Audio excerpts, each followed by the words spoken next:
Välkomna till kvällens föreläsning i judiska församlingen i Göteborg.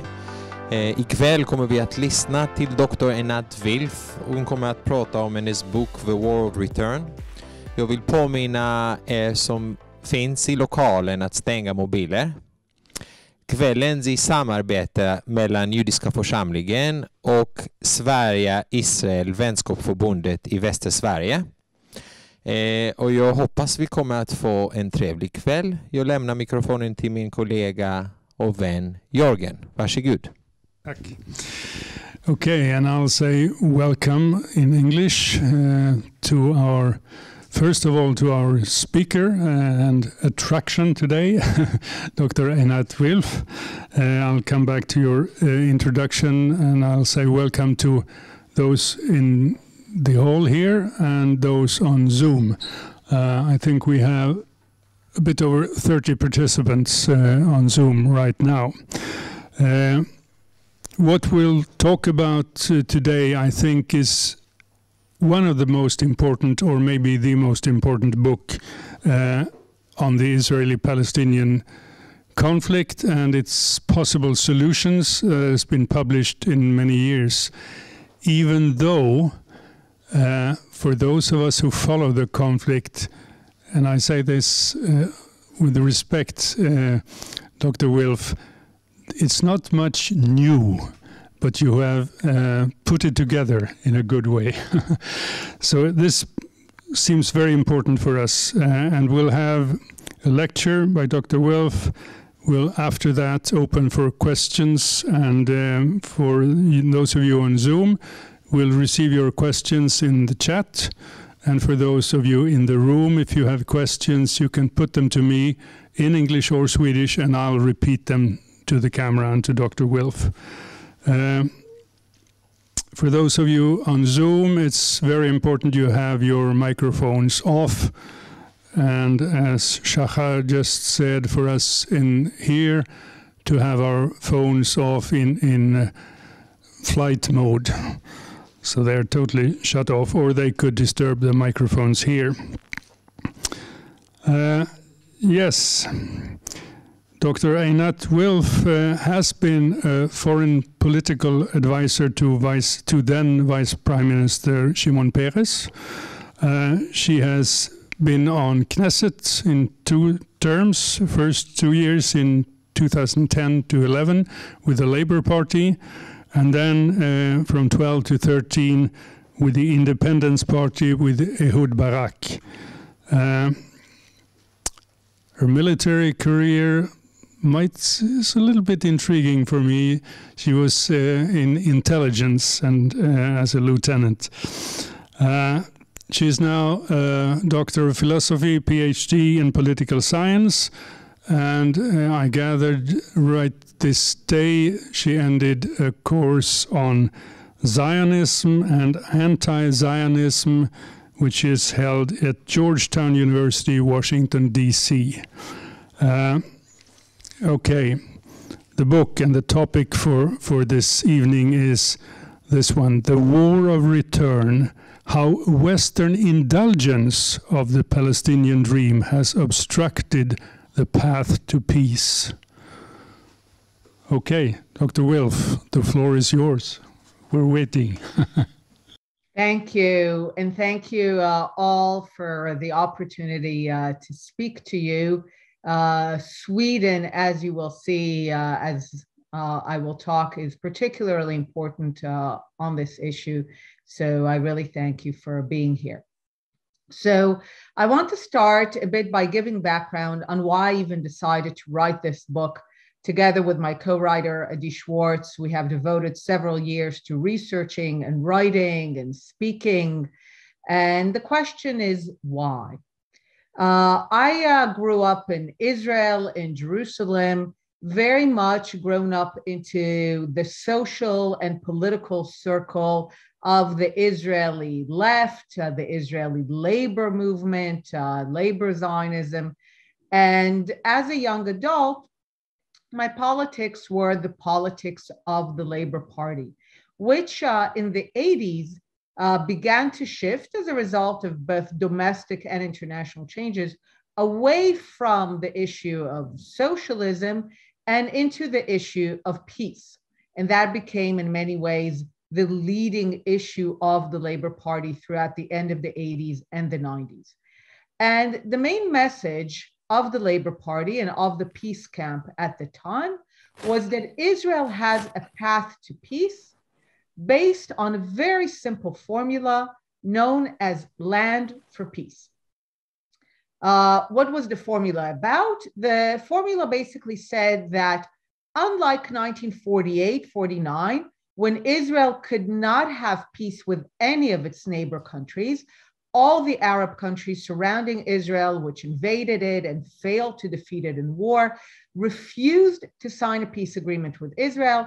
The only thing they signed were ceasefire agreements, which is why Israel at that moment has no borders, only ceasefire lines.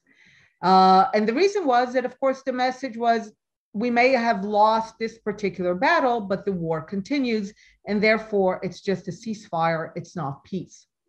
Now, after 1967, which was the second major attempt to undo Israel, of course, this one failed even more spectacularly, and Israel tripled in size with the Sinai Peninsula in the south and the Golan Heights in the north and the West Bank and the Gaza Strip in the center. And the formula of land for peace, which emerged from that moment on, is that Israel now has assets, land, which it could exchange with its Arab neighbors in exchange for the peace that they refused to make with it in 48-49. Now, the idea of land for peace dominated for decades and really seemed to work. This was, of course, the basis for the agreement with Egypt. Israel handed over the Sinai Peninsula in its entirety, and in return, sign a peace agreement with Egypt. Of course, we can have an interesting discussion of whether it was or is really peace, but that was the idea. Israel handed over the land captured in 67, in return, got a peace agreement. The 1990s were really defined by the idea of land for peace and by labor governments trying to make it happen. We negotiated with the Syrians over the Golan Heights. We signed a peace agreement with Jordan when Jordan gave its claim to the West Bank. And of course, the highlight were the Oslo Accords, negotiations directly between Israel and the PLO over the future of the West Bank and Gaza. The 1990s really come to a moment of decision at the end in 2000. Ehud Barak, the head of the Labor Party, the head of the Israeli peace camp, who was elected on a platform of going to make peace, is going to Camp David. Camp David is, of course, symbolic. This is where peace negotiations were conducted with the Egyptians. And Ehud Barak goes to Camp David and puts on the table a far-reaching proposal that checked all the boxes of what we were told for decades at this point that the Palestinians wanted and that would lead to peace. So there was going to be an independent, sovereign Palestinian state in the West Bank and Gaza. So if we are told that the occupation is the reason we don't have peace, that was going to end, of course, with the establishment of Palestine. So no occupation. Settlements. There were going to be no settlements in Palestine. They were either going to be removed or exchanged for equivalent land. So if we're told that settlements are the reason we don't have peace, that was not going to be an issue. Jerusalem. Jerusalem was going to be divided, including the old city and holy sites. Many people forget that. The Palestinians were going to have a capital in East Jerusalem, including in parts of the old city.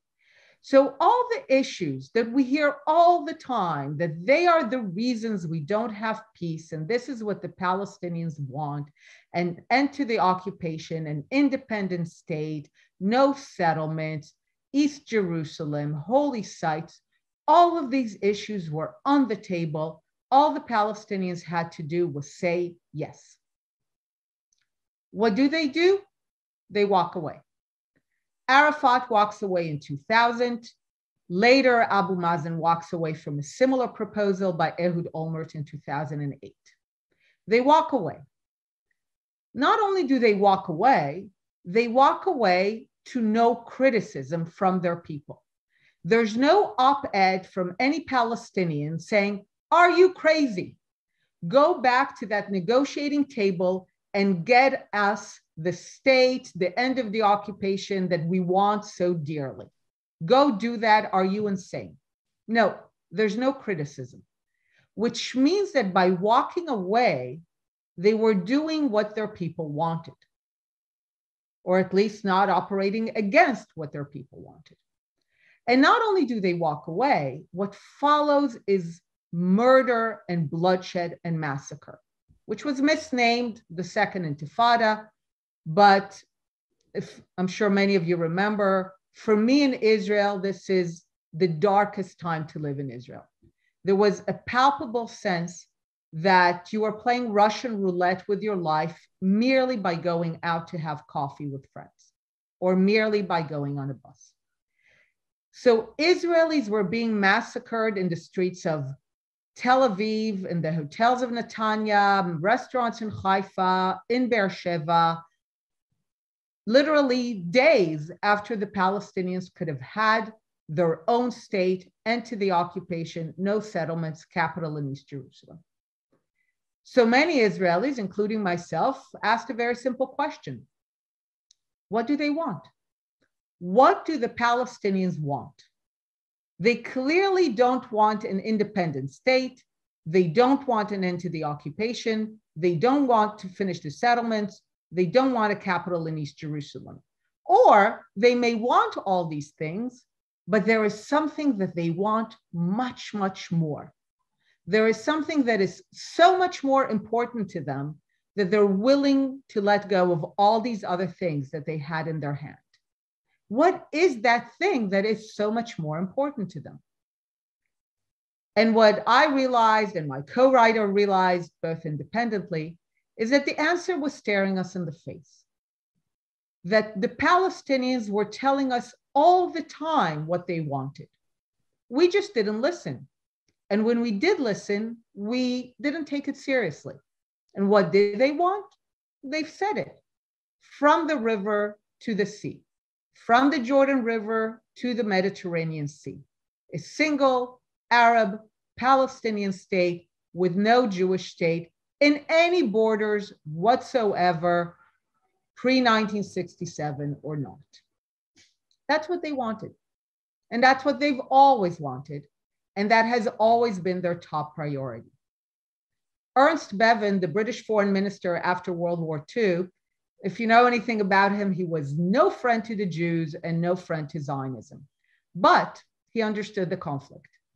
He goes to the British Parliament in February of 1947 to explain why Britain is giving up on the mandate and handing it back to the heir of the League of Nations, the United Nations.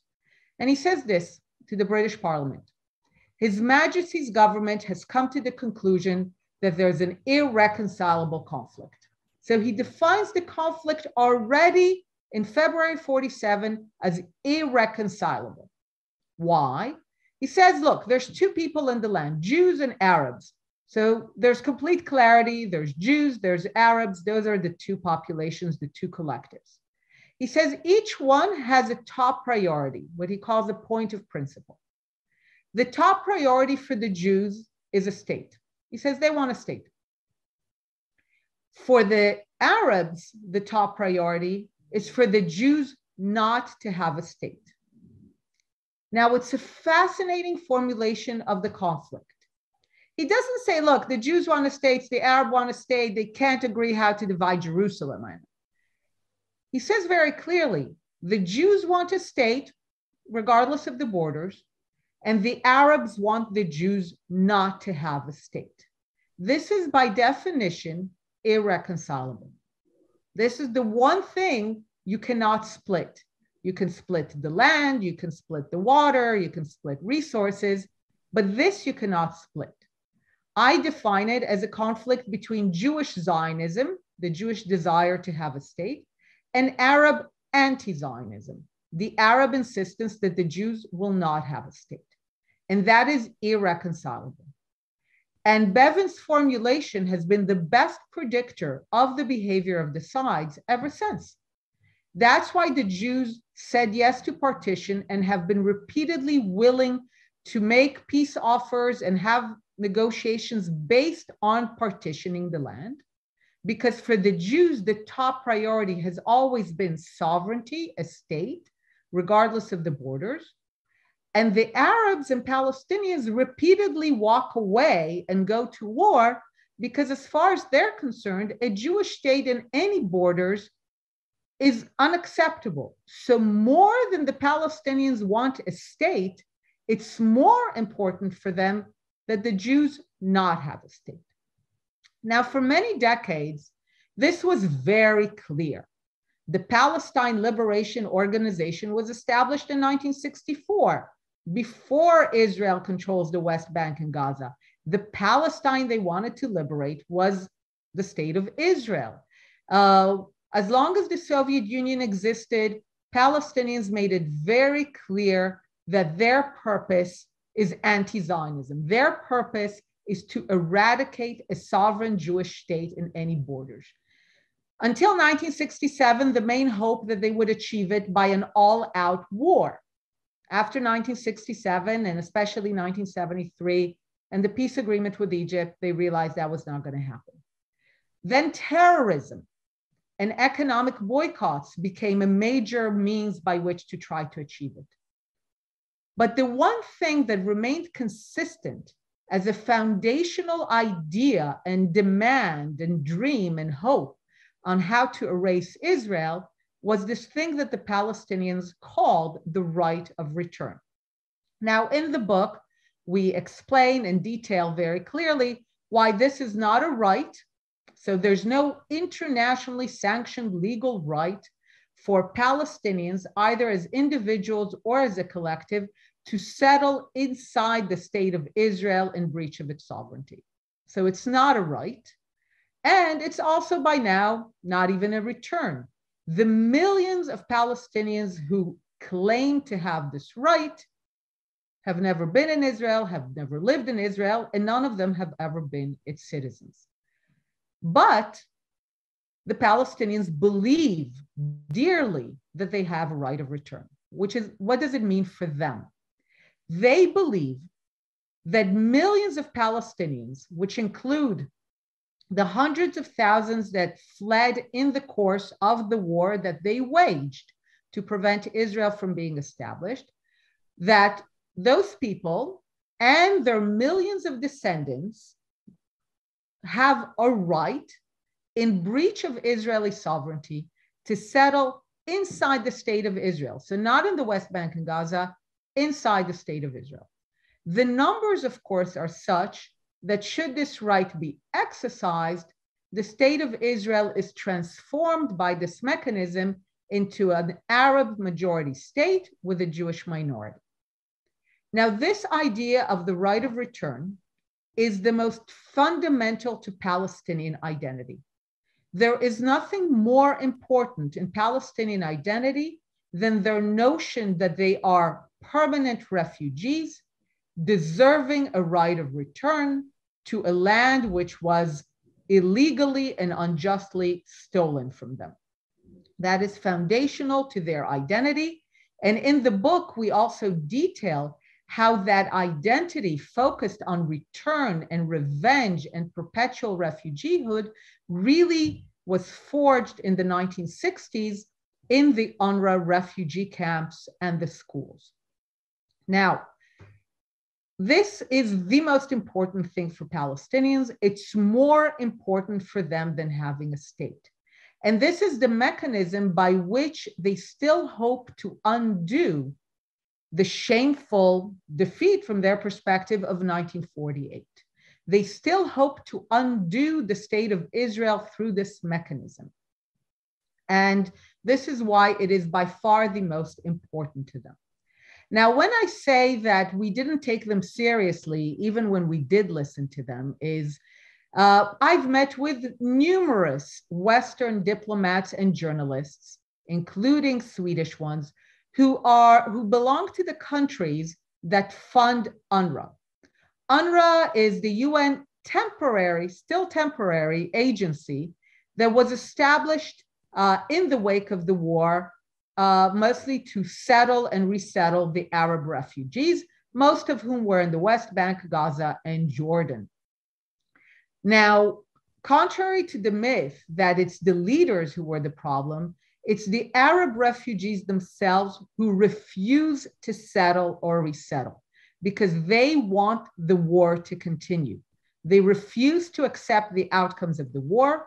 They refuse to accept that Israel has been born, and they refuse to accept that Israel's birth is something that they need to come to terms with.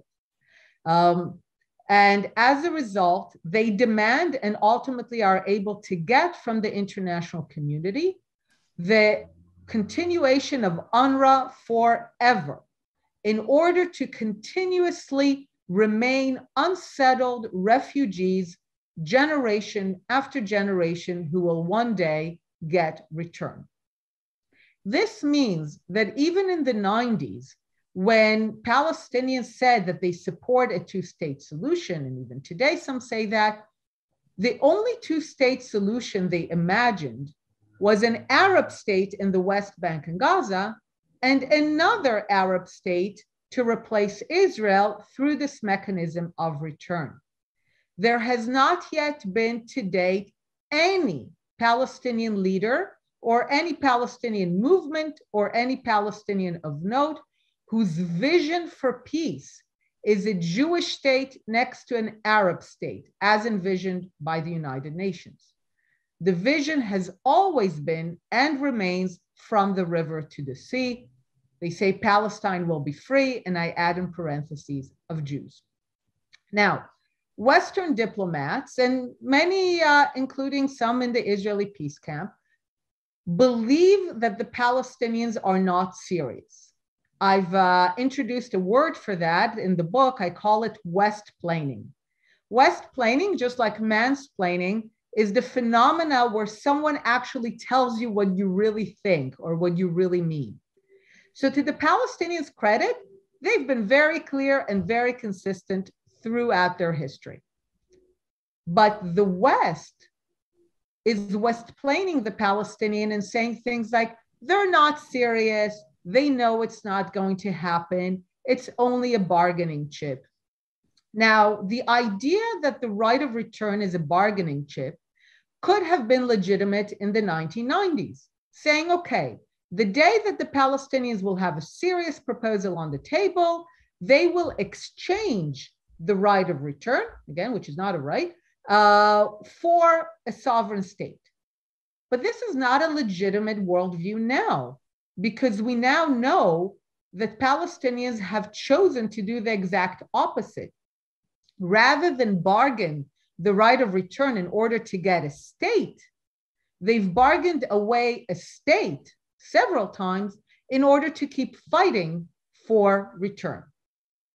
So this continues to be their top priority, and Western diplomats who say otherwise are either willfully blind or just don't want to deal with it. Sometimes they say things like, oh, the Palestinians know it's not going to happen. And my answer is, open a map and look at the region. There are 7 million Jews seeking to maintain a sovereign state surrounded by 500 million Arabs, backed by 1.5 billion Muslims. When the Palestinians believe that Zionism is a temporary experiment that will disappear like the Crusaders, like the French from Algeria, like recently they said the Americans from Afghanistan, they're not being irrational. They rationally conclude that all they need to do is wait us out. Another generation, another 5 generations. At the end of it, the land, the territory will be Arab and the Jews will be out or a minority, but there will be no sovereign Jewish state anymore. So their vision is very clear, and it also makes it very clear why they refuse to compromise. Because why compromise with a temporary entity, Israel, that is destined to disappear in a generation or 5? So this is their worldview. They're very consistent. And one of the things that we write against in the book is that Western indulgence of this Palestinian vision is extending the conflict. Because if you look at all other refugee groups throughout the 20th century, none of them were indulged like the Palestinians in this notion that their refugee life continues for generation after generation, and one day they'll be able to turn back the clock and turn back the war, and it will be just as it was before. Throughout the 20th century, as empires receded and nation states were established, there were brutal wars, borders were created, tens of millions of people fled across these newly created borders. And what was the message to all of them? The message to all of them was tough, tragic, move on. That's it. It's, yes, you lost your home. This is sad. You're now in a place that you didn't know before, but build a new life. This is it. There's no going back.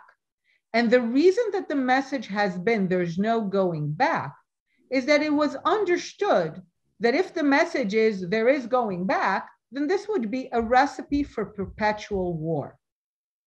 In the book, we bring a beautiful example of another refugee agency that was established at the same time as UNRWA, also temporary, called UNCRA. K is for Korea. It's the same time. 2 million Korean refugees, 3 times more than the Palestinians, are settled by UNCRA in the south. They don't get a right of return. They're not indulged. They're settled within 3 to 4 years with about a quarter of the budget of UNRWA. And UNCRA is dismantled as a temporary agency after a few years. And look at South Korea today. Imagine if they had tens of millions of people living in slums, calling them refugee camps and seething with revenge. I mean, that would have been endless war. And this is what the Palestinians were allowed to do and were indulged by the West. They were indulged in this idea that they could wage perpetual war against Israel.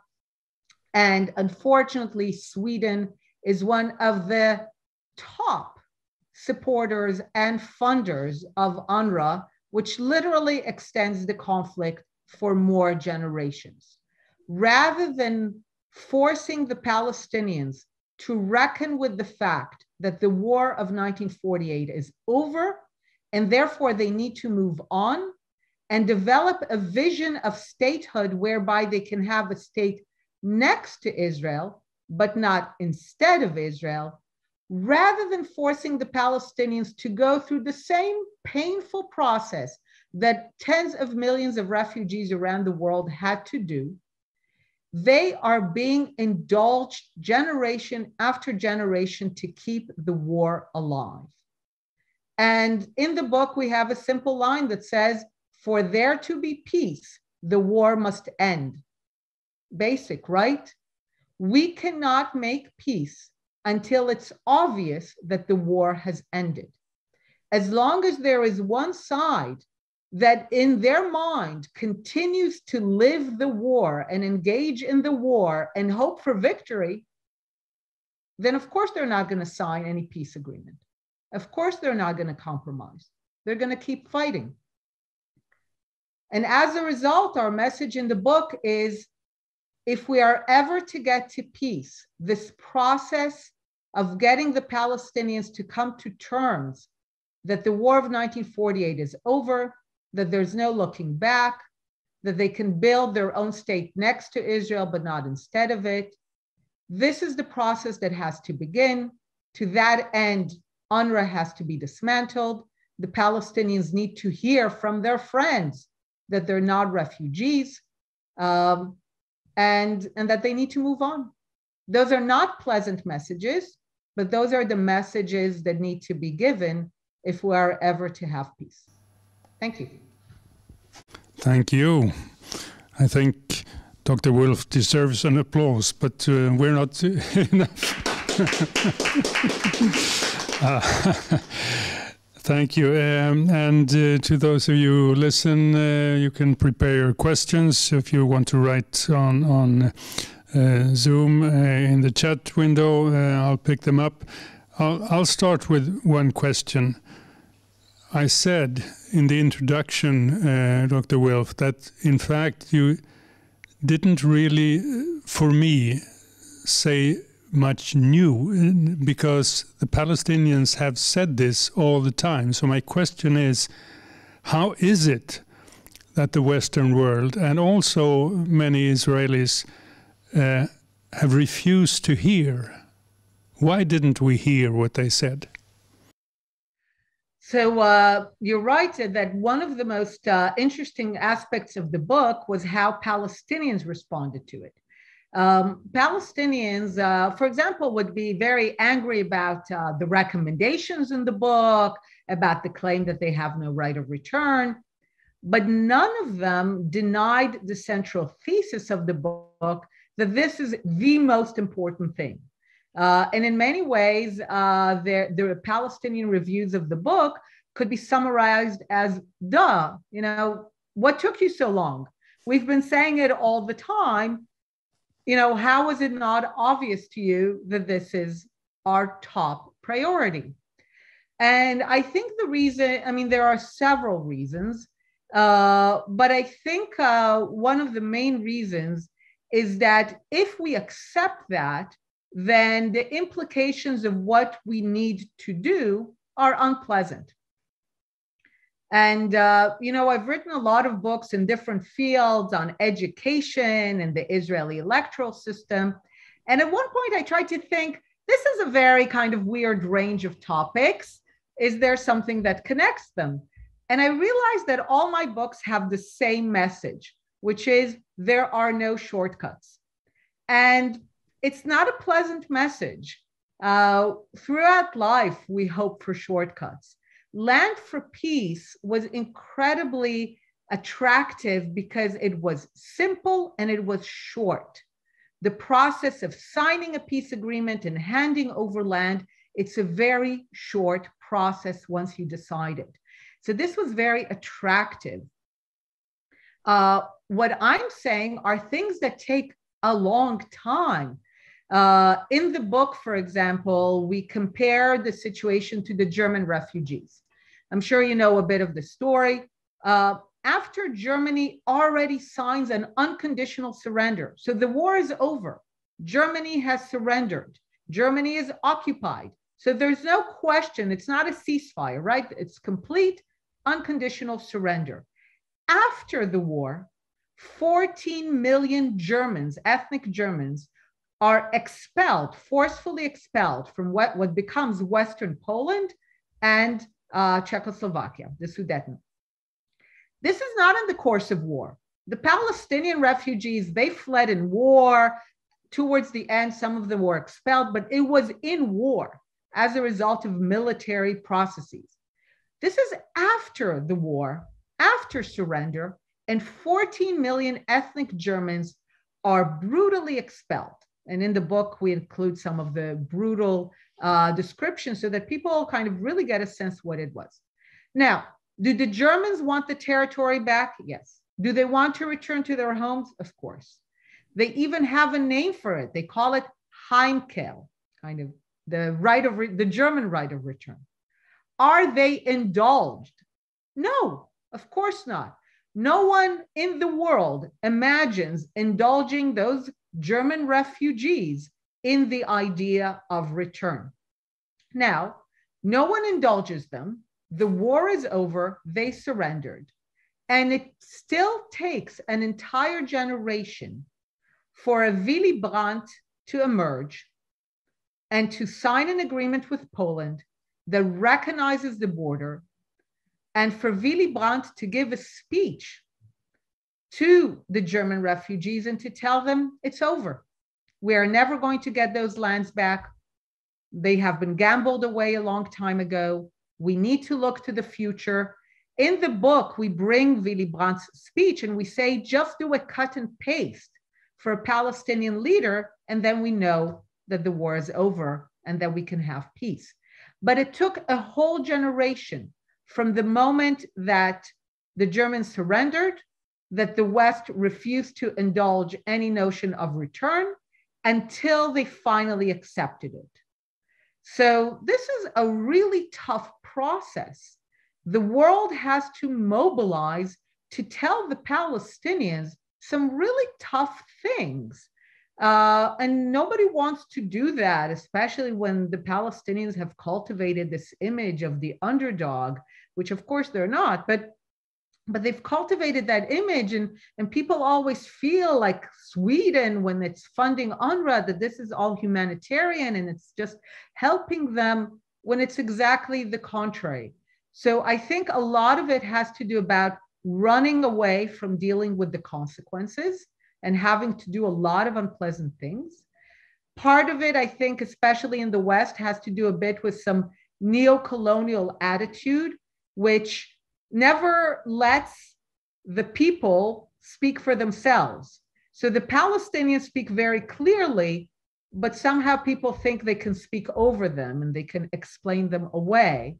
And I think also what plays into it are some ancient Western views, is that it's always the Jews are the ones who do something, and the Palestinians are always reactive. It couldn't be that the Palestinians have their own vision, and it's actually a very annihilationist vision. No, they're always just victims responding.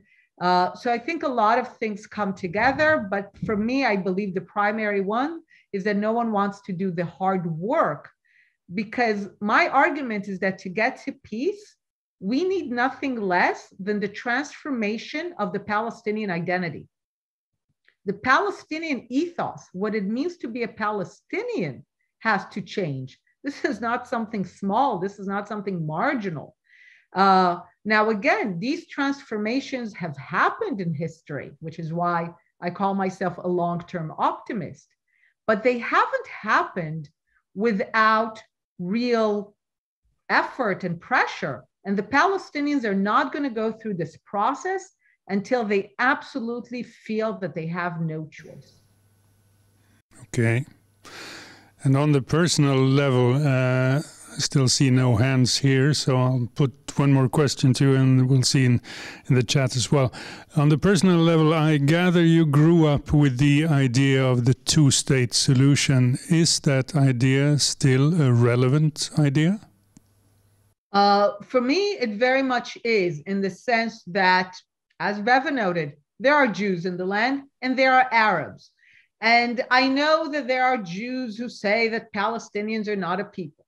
And Palestinians, all of them generally claim that Jews are not a people. Judaism is only a religion. And I half jokingly say that whatever one might think about the other, they both violently agree that they're not the other. So we have two clear and distinct collectives, nationalities, people, the Jews and the Arabs.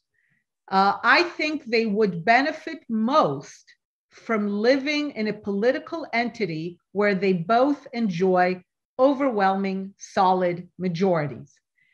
Generally, countries that do not have clear, overwhelming ethnic, national majorities descend into Lebanon, Lebanon, Iraq. I mean, countries where you don't have a clear majority that reflects the country, of course, with civic rights and equal rights for all, but countries where it's not clear who the majority is are destined to descend into civil war. And we saw that. This is what happened in 1947. So I think both peoples would benefit from living in their own separate political entity. And then, of course, if the Palestinians want to engage in a confederation with Jordan or whatever, that's fine. And if they want to have a trade union agreement with Israel, that's fine.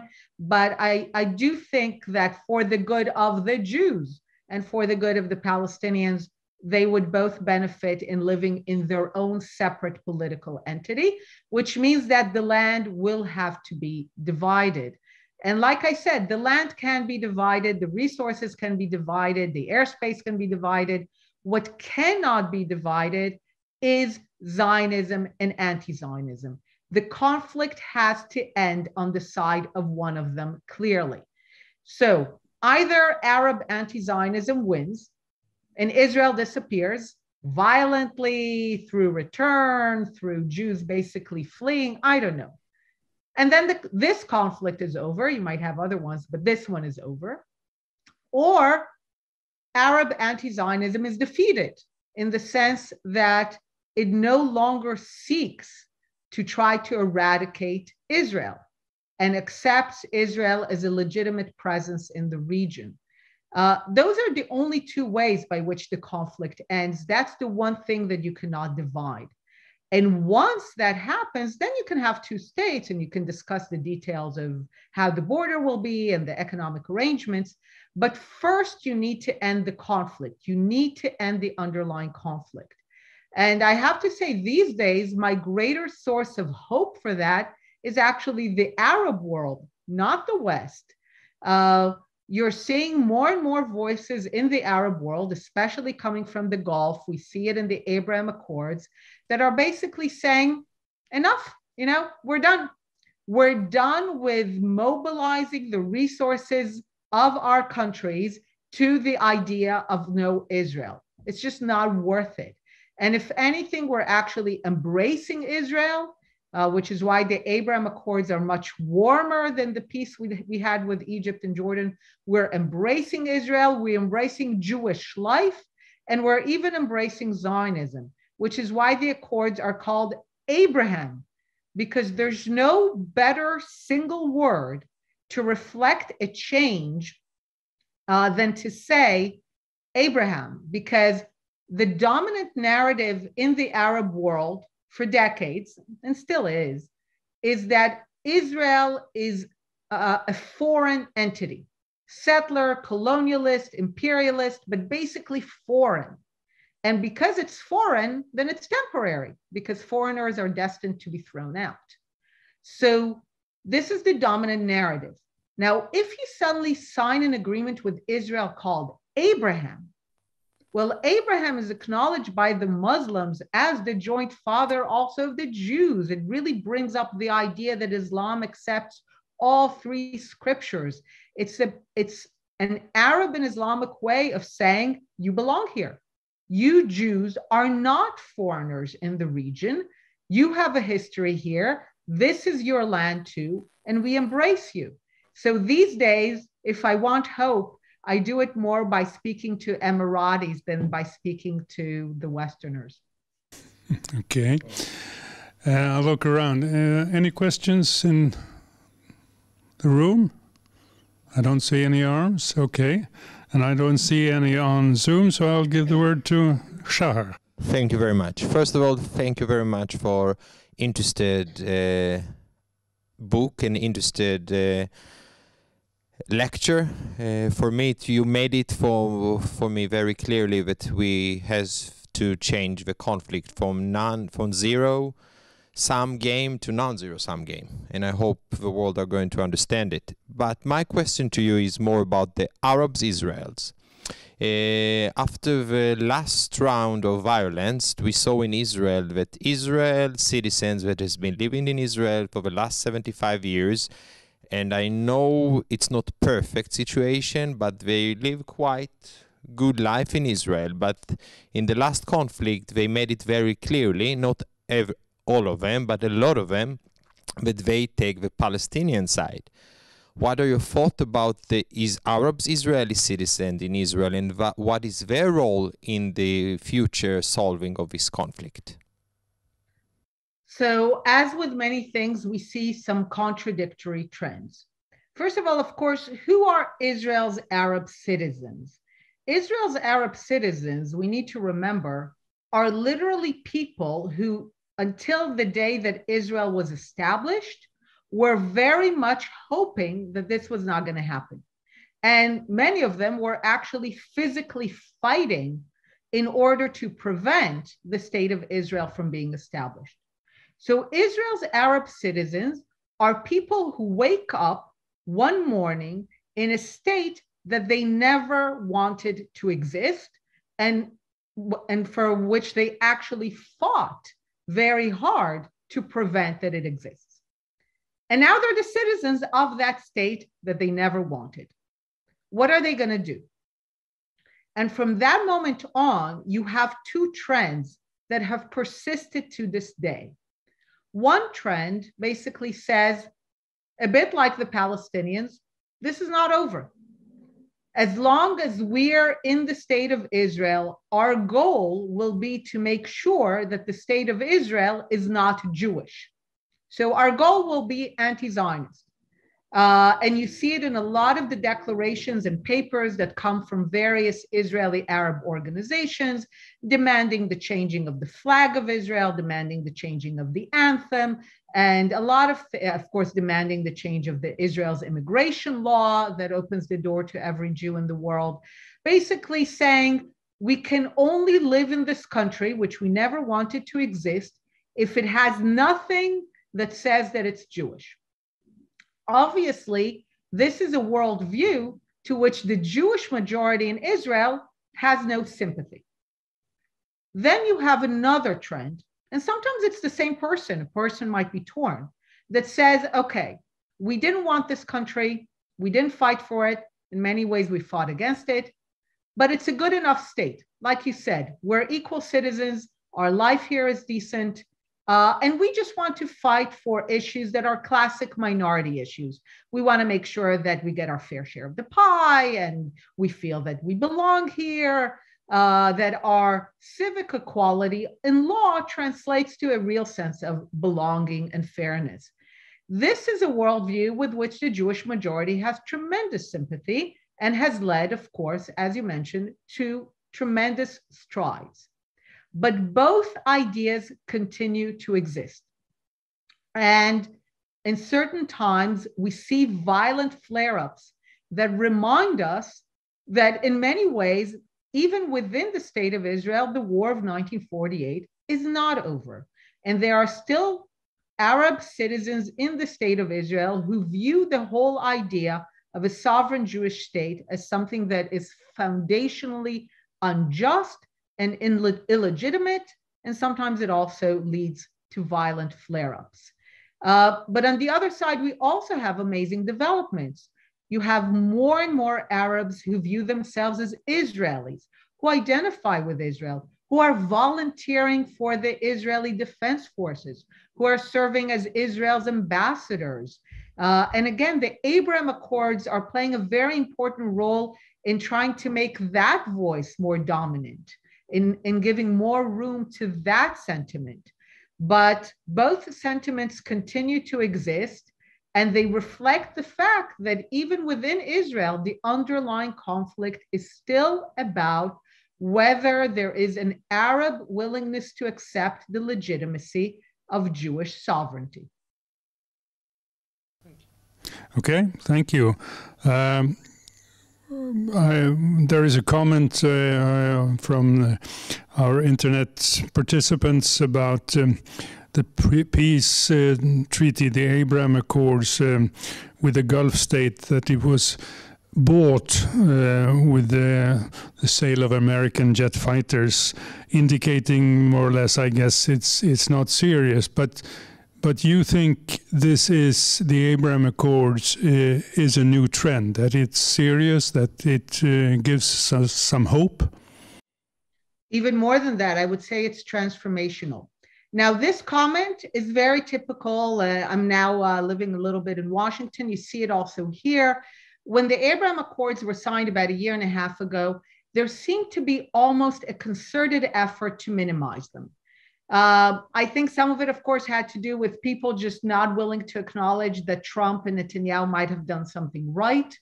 Some of it, and the comments you had were things like, it's not important. The UAE is a small country. This was bought. This was a bribe. It's all about American arms sales. It didn't change anything. The UAE was never at war. These were kind of the comments that you heard, and almost really a general effort to minimize the entire impact of those accords. Already at the time, I thought they were transformational. After a year and a half, I think they really have the potential to change the region and to change the conflict. Why? When we signed the peace agreements with Jordan and Egypt, they were called officially peace, but in effect, they're best understood as non-belligerency agreements or security cooperation agreements, and they were very good for that. But there's barely any diplomatic relations, certainly no cultural exchanges, no tourism. Jordan and Egypt for decades were the leaders in anti-Israel resolutions in international bodies after signing the agreements. Egypt, I think, still is the #1 producer and promoter of anti-Semitic content in Arabic. And for years, Israelis were told, this is the best you can hope for. This is what peace looks like. As long as there's the Palestinians, the occupation, the settlements, this is what you're going to have. This is what peace looks like for Israelis. And then come the Abraham Accords. And they go all in. I mean, tourism and culture, and my Twitter feed is very much, I have a lot of Abraham Accord stuff in my Twitter feed. Every day, a signing of a new agreement. I'm part of WhatsApp groups. People are visiting. I don't know if you know, the Tel Aviv, Dubai is now the #1 line of Emirates. So within a year, it's the #1 line of Emirates. So you have cultural exchange and tourism and warmth, and Emiratis are now celebrating Jewish life and the Jewish calendar. And very soon after the Accords were published, I wrote an op-ed with 2 young Emiratis, and it matters that they're young, a man and a woman. And the op-ed opens this way: we are proud Arabs, proud Muslims, and Zionists. They didn't shy away from the word. And they basically say, we see no contradiction between being an Arab, a Muslim, and supporting the right of the Jewish people to self-determination in the land. So they, and why does it matter that they're young? Because first of all, to the notion that the Emirates is a small, the UAE are small and it's not important. Of course they're small, but they punch above their weight in the Arab world. For 10 years running, recently published, the UAE is the #1 place where young Arabs want to work. This is the place that for them represents an ideal. I have a Jordanian colleague who told me, you know, the interesting thing, you know, we used to look down on the Gulf, but now all of the energy, not in the sense of oil, but all of like the interest, the energy, the future looking is in the Gulf. He says the Levant, it used to be all in the Levant, now it's all in the Gulf. So there's a sense that the Arab future is now being shaped in the Gulf. And this Arab future includes skyscrapers and international universities and a space program and normalization with Israel. The young Emiratis talk about Arab anti-Zionism as something of the past, something that belongs to their parents, their grandparents. They're like, and in the op-ed that I wrote for them, this was really interesting for me. The one thing they wanted to emphasize all the time was the notion of wasted time. They were like, we wasted too much time being against Israel, and nothing good came from that. So there's a real generational shift. The idea of Arab success is increasingly associated with normalizing relations with Israel, and not like a cold peace, but a real warm embrace. A few months ago, there was a fascinating declaration coming from Iraqis who were talking about their desire for peace with Israel. And they made a fascinating definition. They made a kind of fascinating distinction in the Arab world. They said the Arab world is divided now between the world of war and the world of peace. This kind of goes back a bit to the Islamic thinking about the world of war and the world of peace. So, and they said, there are countries that are in war, Yemen and Libya and Lebanon and Syria. And they were like, and we don't want to be like them. And there are countries that are at peace and they're embracing Israel, and we want to be like them. And they even amazingly, they understood that embracing Israel, they talked about wanting to atone for how they threw away their Jews in revenge for Israel's establishment. So you're seeing a move that says, we want to embrace Israel as a Jewish state, and we also want to embrace the Jews in this region. And we understand that it's been wrong to do otherwise, and it was not good for us. So I think that this has transformational potential. And if some F-35s were purchased or bought in the process, that is, of course, there's all the real concerns, Iran, and this is all existing. But I think if you were only to look at that, you would miss what's happening. And I can tell you that Israelis and Emiratis are really feeling that, and Bahrainis and Moroccans, and we're beginning to see it in more places. We're seeing something fundamental change. And it's not about Israel. It's about the Arab and Islamic future. What the Emirates and Bahrain and Morocco are doing is they're saying, we want a future for the Arab world, a future of success. Remember how after 9/11, everyone talked about the failure of the Arab world, the deficit of the Arab world? And they're now saying, look, we have success. This is what success looks like. And success also includes embracing Israel. So I actually call the Abraham Accords a collateral benefit. In many ways, it's not about us. We're just part of a battle for an Arab future and a certain version of Islam that is taking place in the Arab world now. Okay, it's a question about what you're doing right now in Washington, D.C. Tell us, I mentioned when we had this talk earlier, I know the course, but tell the audience what you've been doing. I think it's interesting. So here in Georgetown has a visiting professorship every year for professors to come from Israel and teach about Israel. And I'm teaching two courses, one more generally about politics, and one which is called Zionism and Anti-Zionism. And it is a course that looks mostly at the last 150 years, but in some cases goes deeper in history. And it really looks at primary materials. So we look at Zionist thought and we look at anti-Zionist thought. And we look at the progression of Soviet anti-Zionism and Arab anti-Zionism and Christian anti-Zionism and Jewish anti-Zionism. And of course, we look at the various forms of Zionism and how it progressed and how Zionism moved from a very marginal idea among the Jewish people, which everyone thought was impossible, to the dominant and most successful one. And I must say, it's been a wonderful experience.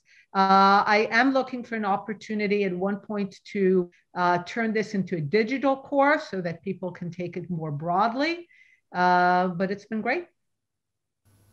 And of course, I guess you also touch the United Nations on anti-Semitism and Zionism being what did they say? Racism, yeah. Yes, of course, what we look at is the whole how Arab anti-Zionism came together with Soviet anti-Zionism with, in many ways, old Christian Western anti-Zionism in the United Nations. The Zionism as racism resolution, of course, is in many ways the pinnacle of the coming together of the Arab, Soviet, and Western anti-Zionism in one place. We talked about how this continues to the present day. I introduced the idea of the placard strategy of anti-Zionism, which by Zionism is equated with all of the world's evils. I call it the placard strategy because it appears in anti-Israel demonstrations. You have placards that say Israel, Zionism. Sometimes they just draw the Star of David. And then there's an equation sign.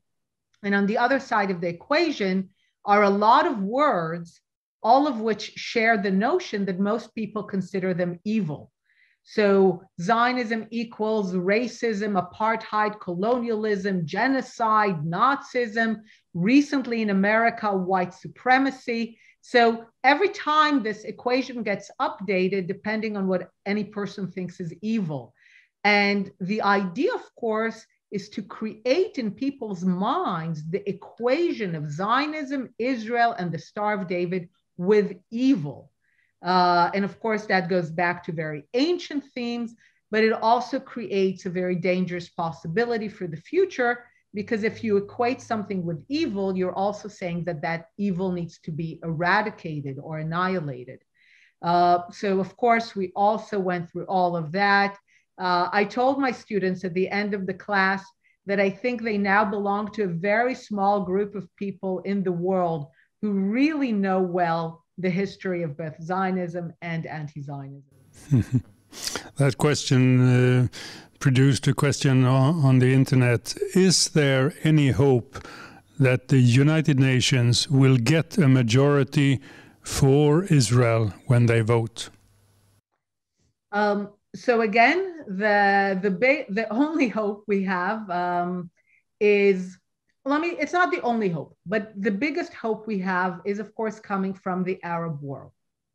If you're going to have to see, if you're going to start seeing changes in the Arab and even more broadly in the Islamic world, if you're no longer going to have this Islamic bloc of 56, 57 states who are they're able to negotiate. I mean, when you have a bloc of 57 states, you're going to get all the other states basically to do what you want because they want other things too. And you have a bloc which is about a third of the UN.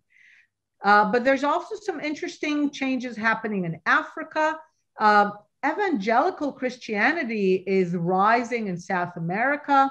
That might create some changes. So Asia, of course, is also changing. India, China, by and large, very favorable to Israel. But all of these countries are not going to change their UN voting pattern until they feel that the Arab world and the Islamic world is okay with it. So this is what needs to change. And it could. I mean, we're still at the very beginning of that possibility, and it could all fizzle out. But that's what would have to happen for the UN to change. I'll give the word to Shachar. I have a question about the part of anti-Semitism in the conflict. You talked about that you compare the Korea War. It was a war of the same conditions. We're talking about the Cold War, but had different solution. In Sweden, and Jürgen, you can help me with this, I think there is obsession about the Palestinians question, and it's not realistic obsession. And in my opinion, it's old school anti-Semitism. What are your thoughts about the anti-Semitism in the conflict and in the future solution to the conflict? So I have a colleague who has a great phrase. He says, Zionism is normal. It's anti-Zionism that is not normal. So if you think about who actually needs to be placed in the docket, who needs to defend themselves, it's not the Zionists, it's the anti-Zionists. Zionism is entirely normal.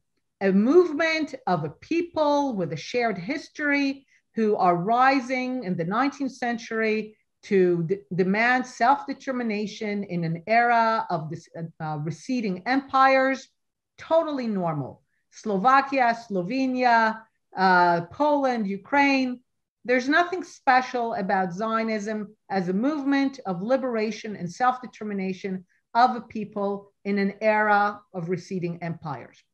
Completely not special. That's Zionism. What is special, and I agree with you, what is insane is anti-Zionism. The fact that this very normal idea of self-determination for a people is met with virulence and obsession and violence has to do with the fact that those people are not Czechs, but Jews. And even though you could say, okay, the Arab opposition to Zionism is just an understandable effect of new people suddenly appearing in a land, Jabotinsky, of all the Zionists, was the one that was the most realistic in understandings that the Arabs would resist. But even he underestimated how virulent it was going to be, how implacable, and how long. He thought the Iron Wall, I don't know, would take a few years, a few short decades, and that's it. Remember also that he wrote before the Holocaust. So he thought, okay, there would be 5, 6, 7, 10 million Jews, 500,000 Arabs. Ultimately, they'll come to terms with their minority status. End of story. But the virulence of it, the intensity, the fact that it lasted for generations, the fact that the Arabs were indulged by the West, of course, could only be explained by this obsession with Jews. And that is so fundamental to Western civilization, which again is mostly secularized Christianity, which has an important aspect in the Islamic and Arab thinking. So yes, I do think that if any other people came to the land of Israel and wanted to establish a state, there would have been some conflict, but then I think it would have been over pretty quickly. But the fact that those people were Jews, asking and to be treated as equals, to have power, to carry arms, to have their own state, that brought out all the demons, which is why we're still dealing with it. We have a comment here. Please give a lecture to the Swedish government on this subject, which can lead me to a question. You were once a foreign policy advisor to Shimon Peres. If you were to be, again, a foreign policy advisor to Yair Lapid today, what would you tell him to say to the Swedish government? So I do that all the time, and I met with the Swedes, and I have to share with you something. It's not a Swede, it's a German, but I think the sentiment is the same. We went to Brussels at DNI to meet literally at the heart of darkness with the people who are funding UNRWA on behalf of the EU. We give them this lecture, and at the end of it, this EU Brussels bureaucrat, but who's German by background, looks at us, and I'm going to do it at exactly the same pace he did. And he said, so you want to tell me that the reason we don't have peace is that the Palestinians still want all of it? And Adi and I both go, yes. And you could see that like it was this, like he was for the first time ever even conceiving of that possibility. And even then, okay, you go back to your usual feeling sorry for the Palestinians and giving money. But we've given that and we keep talking, but we discussed it and you pointed to it. A lot of the attitudes are deep-seated. But if I were to go and we try, there's also a lot of work we need to do in Israel. My general argument, recommendation for a foreign minister now would be make sure that the West, in a variety of ways, sends the message to the Palestinians that the war is over. It's really simple. It's unpleasant, but it's simple. So please create a program that explains, and we have it in the book, that explains how to stop funding UNRWA. And still, if you want to fund Palestinians, be my guest. But don't fund them as perennial refugees. Make it clear that there's no right of return. You know, there's a series of steps we recommend in the book to just send the message that the war is over. And I think someone like Lapid could be very well situated to send the message because he could say, look, once the war is over, we will share the land with the Palestinians. As I said, we understand that at the end of the day, there's two peoples here, and neither side can have all of it. But we need to know that they understand that the war is over and that Israel is here to stay and it is not a temporary aberration. That would be my one focus. And my other focus, of course, would be on expanding the Abraham Accords. I think this is where you have the biggest dividends. If we can have more Arab countries joining, we will come very close to peace with the Palestinians, because the one thing that made it possible for Palestinians to fight with Israel for decades is that the Arab world and the Islamic world backed them. If the Israeli-Palestinian conflict were ever only the Israeli-Palestinian conflict, well, that conflict was over in March of 1948. March, April 1948, that conflict is over. By April 1948, the Arabs and Jews fighting inside the land is pretty much settled. When does it become the Arab-Israeli conflict? When in May, 7 Arab armies invade Israel to continue the job. And from that moment on are fully mobilized through the Arab League and boycotts and terrorism and wars to the idea of no Jewish state in any borders. If you begin to peel away Arab support for Palestinian rejectionism, you make it very difficult for Palestinians to reject Israel.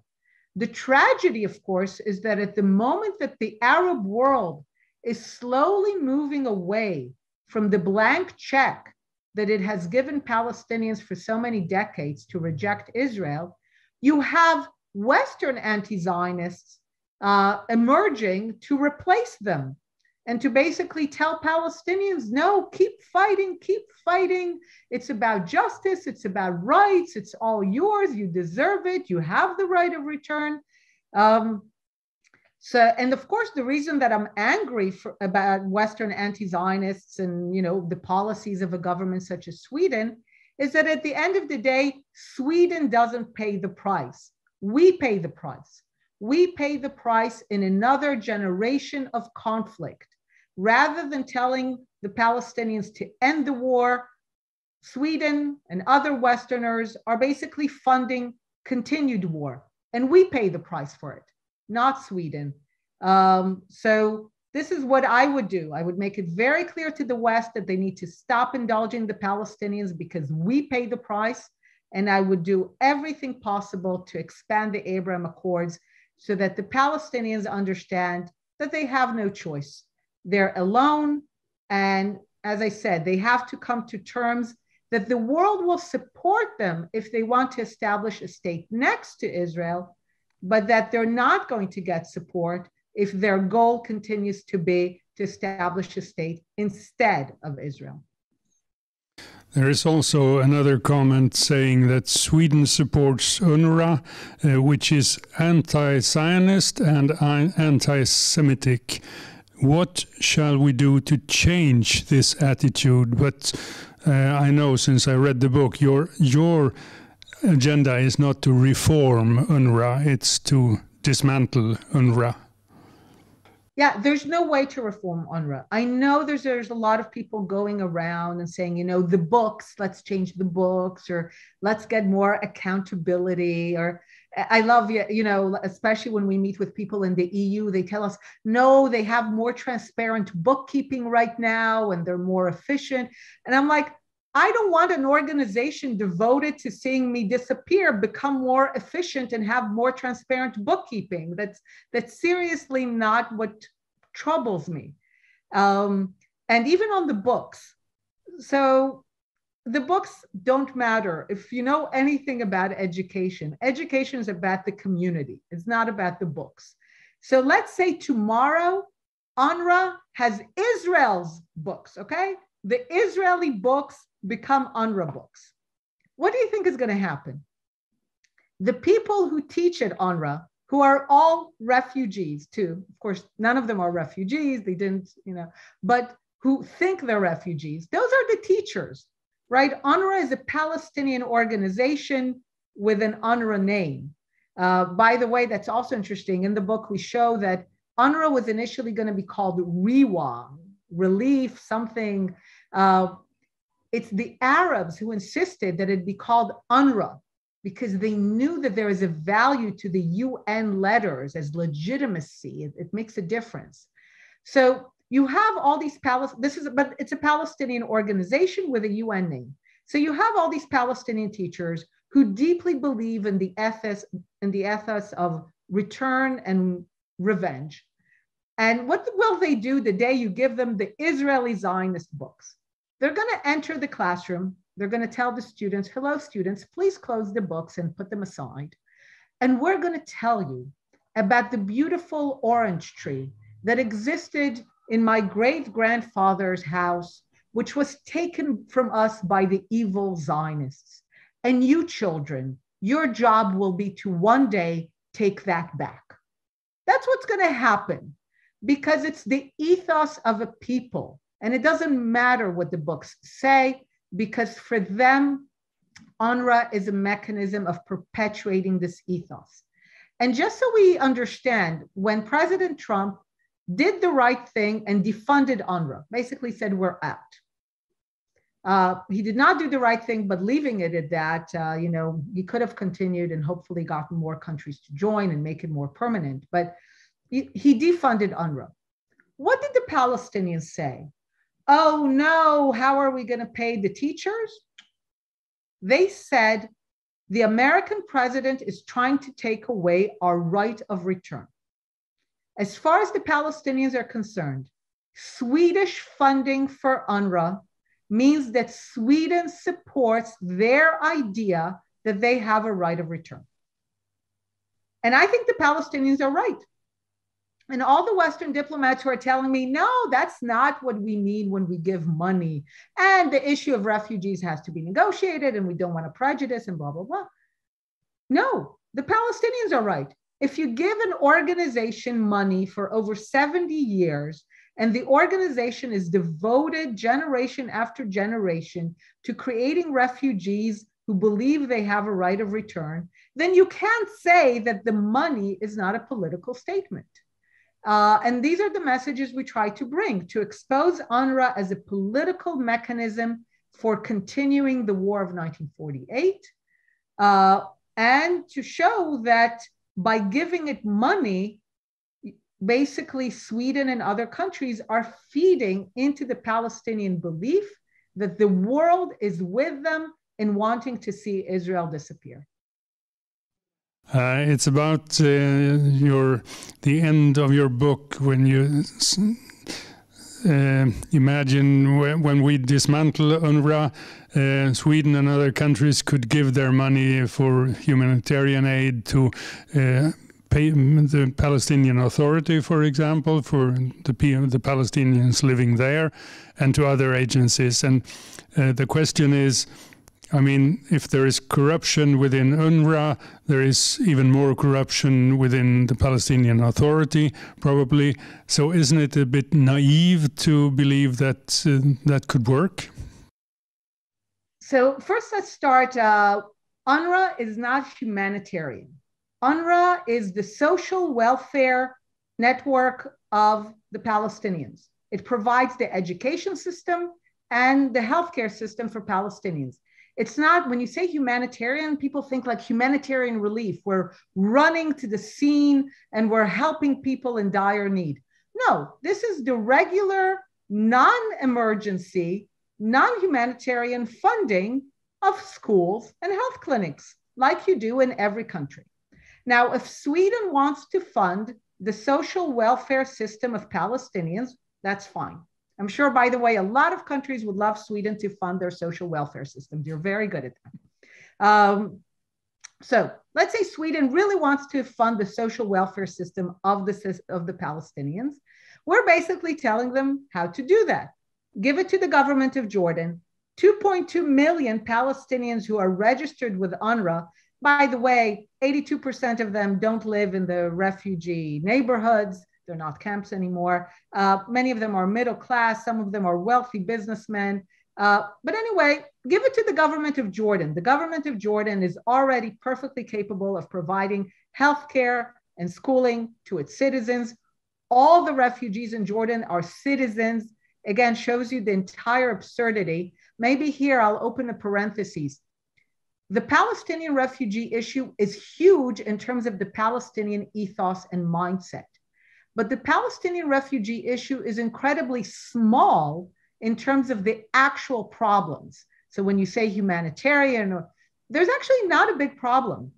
As I said, 2.2 million of those that UNRWA registered are Jordanian citizens. They're not in any need. They don't go to UNRWA schools. Very little of UNRWA budgets actually is spent in Jordan.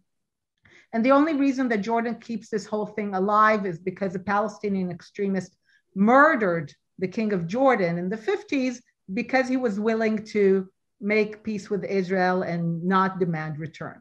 But they're not refugees. Nowhere in the world are people born in a country having citizenship somehow refugees from another place. That's it. So they're not refugees. There's not a problem in Jordan. That's already 40%. Another 40% live in the West Bank and Gaza. Whatever your political view, they live in the area of the mandate, and certainly from their perspective, they live in Palestine.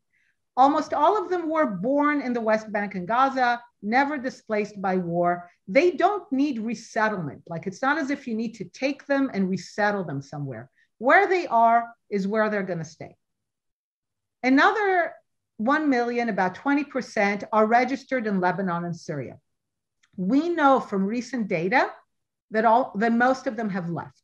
My favorite Syrian Palestinian refugee is the multimillionaire, playboy, American citizen, father of supermodels Gigi and Bella Hadid. He's not a refugee by any stretch of the imagination. He is still on UNRWA's books in Syria because UNRWA doesn't track anyone. So almost all of them have left. The real numbers are probably about 200, 300,000 Palestinians who do not have a state. So Syria and Lebanon did not give them citizenship. So they're not Jordanians. They do not live in the West Bank and Gaza, and they did not leave Syria and Lebanon. That's about 200, 300,000 people. That's not a lot. That's about 5% of the numbers that UNRWA claims. It might be even lower. Those are the kind of numbers that the real agency for refugees of the UN High Commissioner for Refugees, knows what to do with. Within 5 to 10 years, all of them could have citizenship, resettlement. And in terms of a real problem, it's over. It's only here. It's only in terms of the Palestinian ethos and identity and mindset that it's a huge issue. But in terms of like a humanitarian issue, it's a non-issue. So even in Gaza, by the way, in Gaza, the vast majority of the people who live in Gaza are registered as refugees. But they were born in Gaza. They've lived there all their lives. They're not refugees. And the reason that Gaza is in such a terrible state is precisely that the majority of the people who live there refuse to see their future in Gaza. They demand return. They march to the border with Israel, never to the border with Egypt, demanding Israel, which is why however much money you're going to give to Palestinians in Gaza, they're going to use that money not to turn Gaza into the Singapore of the Middle East or into the Dubai of the Levant. They're going to use that money to take back what they believe is theirs. So the problem is a problem of ethos, of mindset. It's not a problem of real need. And this is what needs to be conveyed. So when I say give the money to the Palestinian Authority, believe me, I know that the Palestinian Authority will reject that, not because it's corrupt. It will reject it because the Palestinian Authority represents the Palestinian people, and it has no interest in going against the foundational ethos of the Palestinians as perennial refugees with a right of return. But why are we making those recommendations? We're making those recommendations so that they will be rejected in order to expose that the problem is not humanitarian. The problem is not corruption. The problem is not the money.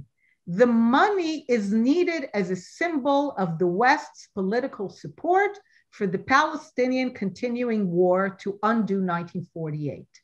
All our recommendations are not realistic in the sense that I don't think they're going to happen tomorrow, but they're shaped in order to show that if it were really only a humanitarian issue, even if it really only were a social issue, there are solutions. But that's not the problem. Those are the excuses. The problem is that the Palestinians still believe that a Jewish state is illegitimate. They want to undo that. They're willing to persist in undoing that. And as long as they're indulged, they will continue to make that their top priority rather than building a small state in the West Bank of Gaza, which is literally not what they want. I'll pick up one more comment. It's from a Jew who lived many years here in Sweden now, who lived many years in Israel, who writes, I like what you're saying or what you convey. I don't see you as a Labour Party or Ehud Barak supporter. They would not support you, I think. Am I right? So even when the book came out first in Israel in Hebrew, and everywhere when I came and spoke, I said, look, I'm a left-winger. I continue to support peace. I continue to support a two-state solution. And I also say, look, this book is not about how peace is impossible. This is a book about how to get to peace, which is very hard, but it's not a book about not trying. It's a book about trying. It's a book that says we now actually know what the problem is. We turned our eyes from it for too long. Let's look it directly and let's do what's necessary so that, yes, at the end, we can get to peace. I would like that very much. So in that sense, I continue to be of the left. I believe, as I said, Jews and Arabs would be best served by living in different political entities. I once gave this talk and a woman came to me at the end making a similar sentiment saying, you say you're a lefty, a smolanit in Hebrew, but you don't sound like one. And I told her what I said, I believe that ultimately there's Jews and Arabs here, and I'm a lefty because I think we'll best be served by governing ourselves in two separate political entities. And she was like, but I believe the same thing, and I'm in the Likud. And this is, I think, part of a broader political process that happened in Israel in the last 20 years, where both the left and the right have collapsed to create a very broad Israeli center, which basically says, look, as long as the Palestinian vision is from the river to the sea, we're not going to bother. And the number of people today in Israel, and Ehud Barak is certainly not one of them, who think that the reason we don't have peace is because Israel didn't try hard enough, very few. Ehud Barak would be the first to tell you that at the end of the day, the Palestinians, he went all the way, and the Palestinians, it was not good enough because that's not what they wanted. So as a general, he has some old ideas about UNRWA as a stabilizing force, but that's something we discuss in the book. But also the right in Israel has collapsed in the sense that people say, yes, if the price of true peace means dividing the land, we'll do it. Even settlers tell me that. Even settlers tell me, we understand that if tomorrow there is a Palestinian Willy Brandt, we understand that some of us will not be able to live here anymore. We understand that. Some of them just say we don't think it's happening anytime soon, but I think there's a broad Israeli center, and this is one of the reasons, by the way, that we could have the kind of government that we have right now, because the major rifts, the major policy issues, peace now versus Greater Israel, these shifts these like rifts in Israel are over. We now have just a large centrist Israel, and that's where most people are. So I insist on calling myself a lefty also because I like a bit to mess with people's minds, but I do it because I want to make the point that at the end of the day, I do think Jews and Arabs would be best served by living in two separate political entities that, again, could have great economic and cultural relations, but that govern themselves. And that is the vision that I think is best for the Jewish people. And ultimately, this is where my interests lie. Dr. Einat Wilf, we thank you very much for this evening. It's been very interesting. Another round of applause, I guess. we hope we'll have you soon in Sweden. There are many who should listen. I would like to thank you in the name of the Jewish community of Gothenburg, and I hope the Israeli Foreign Affairs is sending your book to all of the diplomatic staff in the world, because it makes our job easier, and I hope we'll see you in Sweden. And I'm going to send, in the name of the Jewish community, a copy of your book to the Swedish church. Maybe they can learn about the conflict better and take better decision in the future. Thank you very much. Thank you. Thank you. Bye-bye. Bye.